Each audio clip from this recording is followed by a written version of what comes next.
along nicely. However, this year there's a few discolored strips. The reason for that is compaction. We talked to ISU Extension field agronomist Mark Johnson, and he says the constant rain is to blame. It's pretty common this year to see some patterns. If you look out here, you can see there's about 3 or 4 rows that are more yellow than the others. I'm Mark Johnson. I'm the Extension field agronomist for 9 counties here in central Iowa.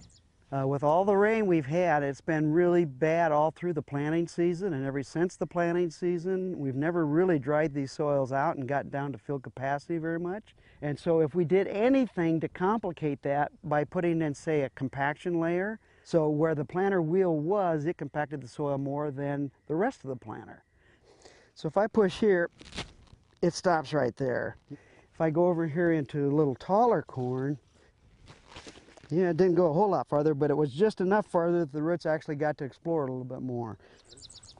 But this corn was a little yellower, a little less tall. This corn is a little deeper green, a little taller. So this is the one where, you know, we had better structure, we didn't have compaction. When we picked it up, the soil just kind of crumbled away by itself. And you can see the roots are going down. They're nice and white and they're healthy.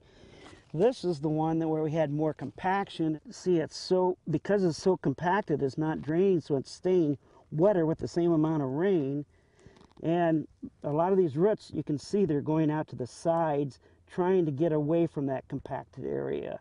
And some guys say, well, how do you prove to me I had compaction? Well, when you dig a plant and you get a perfect horizontal plane like that, the soil breaks, that's where the compaction was.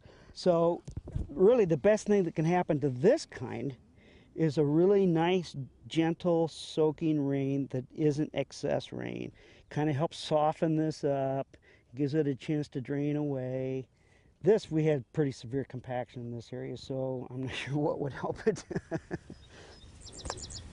Grain markets today are energetic ahead of tomorrow's acreage and stocks reports, which analyst Mike Seary with Seary Futures in Plainfield, Illinois, expects to be market movers. Probably this report and the next one will probably be the granddaddies of them all. We're expecting anywhere between, around 90 million acres. However, this acres report will not reflect the flooded areas. So if they come out and they say it's 90 million, it's going to be less than that. Soybeans, it's 85 million acres, but that could be even less. Now, there's a dichotomy going on here. I've talked to many farmers. They're having record crops. But then I talk to other farmers, and they send me photos of their fields, and they're half flooded out. Some of the corn is completely wiped out. So we have to see how much damage there really was.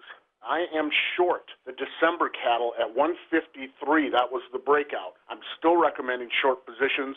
I think today is a kickback, and I want you to take advantage of any rallies, especially with higher feed costs. I'm short the December. The hog report came out. It was bearish the front months, bullish the back months. We're short from 69. We're still only at 62.50, so it's, not much. The stop there is at 64.43, so we're only a couple hundred points away, and I'm still bearish. I still think lower prices are ahead.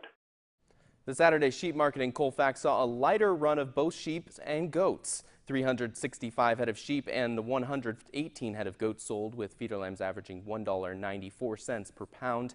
Next week, there will be no sheep or goat market in observance of Independence Day. We put stories up every day. Check out WHOTV.com. Click News, then Agribusiness.